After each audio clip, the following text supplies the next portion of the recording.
Škodin najpomembnejši nov model je Elroq. Kako to vem? Ja, ker so mi povedali. No, pa tudi zaradi povsem nove oblike in vstopa v nov avtomobilski segment, ki ne bi bil najbolj priljubljen.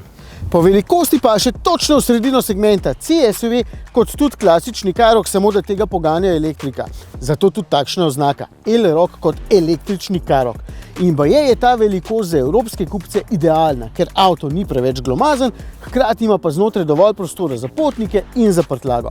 In Elroq ga ima, zato lahko začnem kar s tem. V njem bo udobno sedela celotna družina, ok, 4-članska, da ne pretiravam, ampak se tudi zadaj sedi več kot odlično, ker je prostora za glave in za kolena dovolj, dno je pa ravno, kar tudi pomaga pri samem udobju. Prtljažnik ni največji, 470 litrov ima, ampak je izjemno uporaben in zgledno urejen, z vsemi temi dodatnimi poličkami, pa dvojnim dnom, pa dvojno to letalno oblogo, pa z mrežicami, evo, še kabel je takole lepo skrit, zato bo uporaben čisto vsak dan.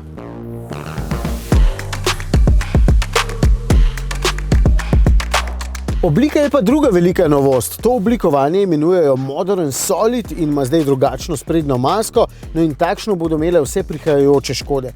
Je kar prepoznavna tudi oddaleč, medtem ko tukaj le noter, je pa tole še vedno klasična Škoda, kar je v bistvu samo plus.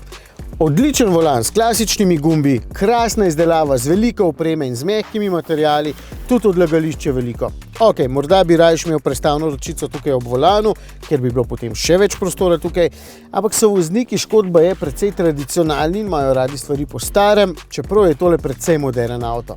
No, zato so tudi tukaj le klasični gumbi, še bolje pa so izkoristili tukaj le bližnjice na tem zaslonu, zlasti tisti dve za oba sistema, ki ju najbolj ne maram. Evo, izklopljen en, pa izklopljen drug. Krasno.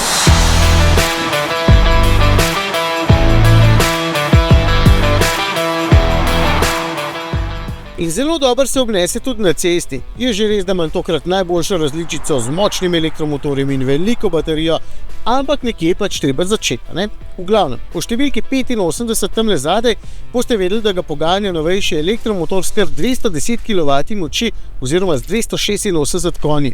Zato se z mesta do 100 odlepi v samo 6,6 sekunde. Predvsej poskočno, ja, pa tudi prenos moči je zelo učinkovit, ker elektromotor poganja zadnji par koles. Nikoli ne boste imeli občutka, da mu kaj manjka, sicer je hitrost elektronsko omejena na 180 na uro, ampak to je pri vseh električnih avtih tega ranga. Tudi Elroq je težak avto, ima več kot 2,2 tone, tukaj drugega ni bilo za pričakovati, no zato ne pričakujte športnih lastnosti v ovinkih kljub veliki moči. Sicer se zaradi nizkega težišča precej lepo drži ceste in tudi podvoze se mi zdi krasno nastavljeno, ker lepo kombinira udobje z določeno mero dinamike, ampak dirkali z njim ne boste. Boste pa lahko precej hitri, če vam bo vseeno za porabo. Na testu je zdaj povprečje 20 kW ur, kar pomeni, da večinoma s polno prevozim slabih 400 km, če je pa manj vožen po avtocesti, pa lahko krepko več kot 400 km. Tudi baterija je že dobro poznana, 77 kWh je njena neto kapaciteta, takšno imamo recimo v našem ID.4, pa Enyaq, ki jo imata v Scan in tako naprej. In če smo se včasih jezili nad slabimi lastnostmi pri polnjenju, so zdaj večino teh težav odpravili s predgretjem, ki ga lahko ročno vključim kar tukajle. Zato je potem polnjenje veliko bolj učinkovito, smo preizkusili in deluje. V teoriji tudi do 175 kW, tako da bodo postanki lahko dovolj kratki. Bi bilo pa super, če bi šlo hitreje tudi na izmeničnem toku, zaenkrat gre največ z 11 kW. Elroq je avto, pri katerem imam zelo malo pripomb, oziroma jih niti nimam, razen če me moti to, da ga poganja elektrika, ampak imam potem tudi tukaj eno alternativo in sicer v obliki klasičnega Karoqa. In tudi med električnimi avtomobili je eden najboljših, ker ima zelo uporabno in dobro zasnovano notranjost, no pa tudi električni del, saj kar se polnjenja tiče, so izboljšali že do te mere, da se z njim da živeti čist brez težav. Tako da v bistvu edina ovira je najbrž cena, ki ni nizka, je pa tudi ta že povsem primerljiva s klasičnimi avtomobili.